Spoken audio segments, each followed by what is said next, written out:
La República Galáctica enfrentaba una crisis profunda. Aunque existían senadores íntegros intentando mantener el orden y rechazar la guerra, la realidad es que el sistema institucional estaba consumido por la burocracia. Muchos mundos en el borde exterior vivían en condiciones precarias, ignorados por un sector de políticos que se enfocó exclusivamente en acumular poder y riquezas en Coruscant. Así que exigir su independencia parecía lo más lógico, ¿o no? Hoy vamos a analizar a profundidad la idea de que los separatistas eran solo el bando de los malos. Vas a descubrir cómo un movimiento con reclamos reales fue manipulado desde adentro. Y al final de este video verás el momento exacto en el que esta facción aseguró su propia destrucción para darle a Palpatine el control absoluto de la galaxia. Yo soy Mike Rojas y empezamos, muñecos. Para entender por qué esta alianza estaba destinada a perder desde su creación, tenemos que analizar quiénes la conformaban. Si revisamos los registros de la Confederación de Sistemas Independientes, encontramos dos grandes fuerzas operando bajo el mismo nombre: los sectores políticos que buscaban una salida a la corrupción de la capital y los conglomerados corporativos que aportaban el dinero y las armas. Primero,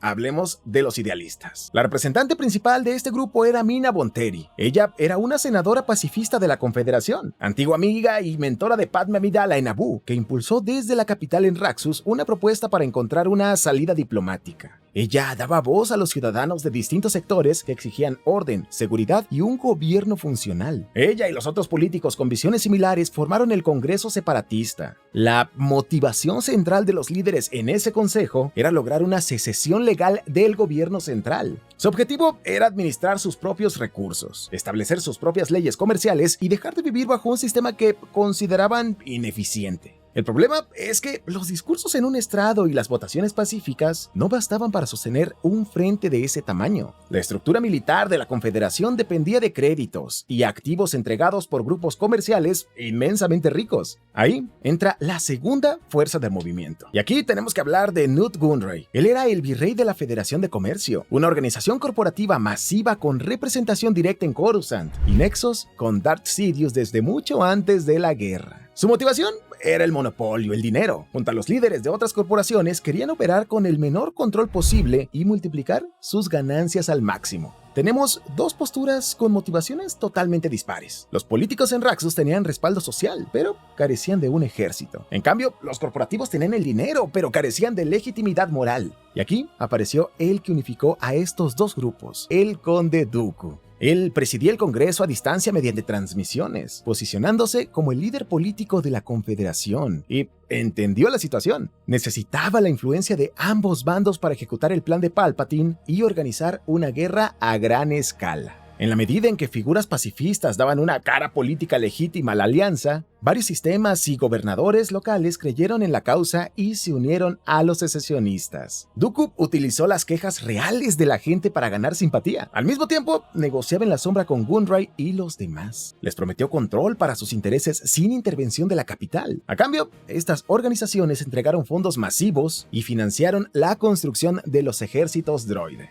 El conflicto estalló violentamente porque el liderazgo militar operaba a espaldas de su propio Congreso. Mientras los líderes en Raxus buscaban establecer líneas diplomáticas, el conde le daba órdenes al general Grievous, su estratega militar principal, el cual era un comandante implacable que lideraba invasiones y obligaba a los Jedi a intervenir en la línea frontal. Cada vez que los idealistas estaban a punto de lograr un avance diplomático, Dooku y Palpatine organizaban un nuevo ataque para sabotear las negociaciones de paz y forzaban a ambos bandos a volver al combate. La acción principal consistió en mantener este engaño durante años. Manipuló al Congreso Separatista para que creyeran que los droides de combate estaban defendiendo sus fronteras, pero en realidad estaban siendo usados para generar una guerra lo bastante grande como para que todo el sistema aceptara concentrar cada vez más poder en el Canciller Supremo. Todo estaba siendo diseñado para la futura transición hacia un imperio. Y el punto de máxima tensión estalló cuando los verdaderos idealistas del movimiento estuvieron a nada de detener todo. ¿Te acuerdas que hablamos de Mina Bonteri hace rato? Ella logró establecer una comunicación secreta con Padme. Juntas estructuraron una iniciativa real para que tanto el Parlamento de Coruscant como el Congreso Separatista en Raxus respaldaran una salida diplomática y detuvieran la escala del conflicto. Estaban a punto de lograr la paz. Para sabotear la votación, el general Grievous ordenó un ataque a la red de distribución eléctrica central de la capital republicana. forzando a los funcionarios a rechazar la propuesta por el pánico. Pero el movimiento definitivo de Dooku ocurrió en su propio bando. Para hacer la manipulación perfecta, el conde declaró oficialmente ante su gobierno que un ataque de la República había acabado con la vida de Mina y retiró inmediatamente la oferta de paz. Esto silenció a los pacifistas, pero también abrió los ojos de unos cuantos, como Lux Bonteri, el hijo de Mina. Él quedó profundamente marcado por la muerte de su madre y más tarde terminó hundiéndose a la resistencia antiseparatista en Onderon. Él descubrió la manipulación de Dooku, dejando en evidencia que la justificación ideológica de la guerra se estaba desmoronando. Mientras tanto, en el frente corporativo, líderes como Nute Gunray y Wat Tambor empezaron a darse cuenta de que estaban atrapados. Habían aportado sus recursos al conflicto, pero las decisiones tácticas las tomaban Grievous y Dooku bajo las órdenes de un Lord Sith oculto. El golpe contra ellos llegó directamente a sus operaciones financieras como un proceso gradual de acumulación de poder.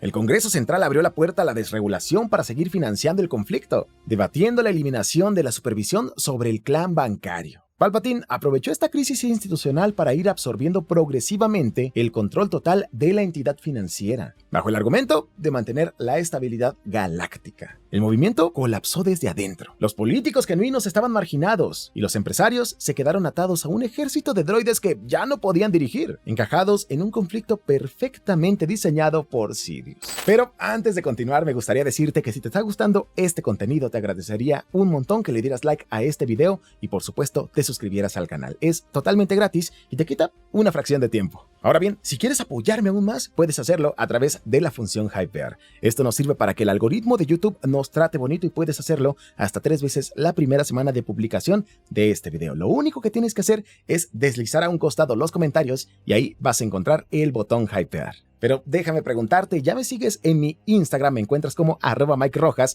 YT, y por supuesto lo encuentras en la descripción de este video. Ahí continuamente subo qué ando haciendo alrededor de la semana y podemos platicar, ¿por qué no? Ahora sí, seguimos. Y es que la derrota de la Confederación de Sistemas Independientes fue programada por el Sith desde el inicio. Ya habían cumplido su función y lo único que quedaba era eliminar los cabos sueltos. El desmantelamiento comenzó durante la batalla de Coruscant. El conde Dooku secuestró al canciller siguiendo el plan, esperando que esto forzara al gobierno a rendirse. Pero cuando Anakin Skywalker lo desarmó y Palpatine dio la orden directa de acabar con su vida, el Lord Sith comprendió su gran error.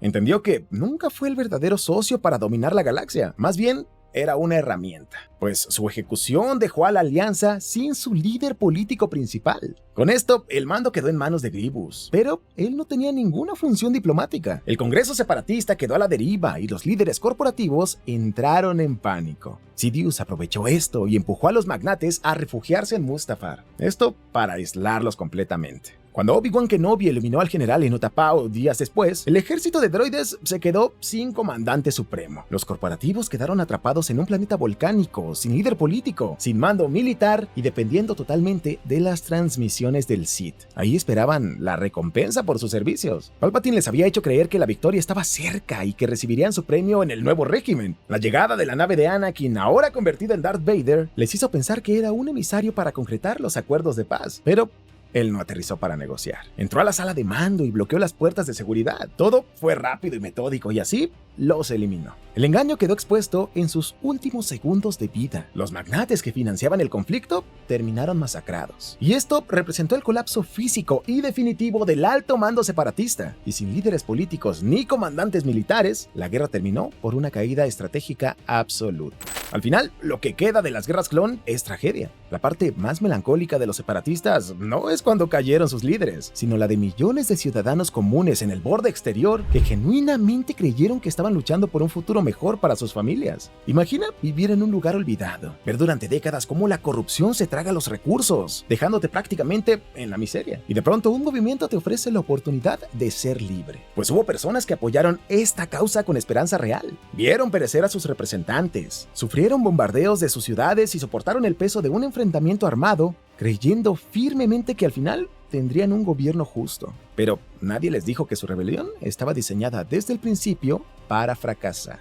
Palpatine tomó el dolor y el coraje legítimo de todos esos sistemas y los convirtió en el arma psicológica más devastadora de la galaxia. El terror que generó la Confederación fue tan intenso, sus ataques fueron tan reales que se convirtieron en el enemigo perfecto. Y esto le permitió al canciller acumular poder a expensas de los líderes políticos hasta transformar el régimen en un imperio. Pero para que todo fuera posible, Dooku necesitaba un respaldo económico sin límites. Necesitaba esos líderes corporativos avariciosos que vimos ser ejecutados. ¿Cómo fue que entidades como la Federación de Comercio o el Clan Bancario llegaron a tener tanta influencia para desafiar militarmente a la mismísima República? Todo fue parte de un esquema igual de oscuro. Y si quieres descubrir cómo usaron su representación política y su capital para ganar mucho poder antes que nada, tienes que ver este video que se llama La estafa que permitió a las corporaciones dominar la República. Ahí vemos cómo todo este monopolio se dio poco a poco. Créeme, este video te va a dar que pensar. Yo soy Mike Rojas y te veo por acá.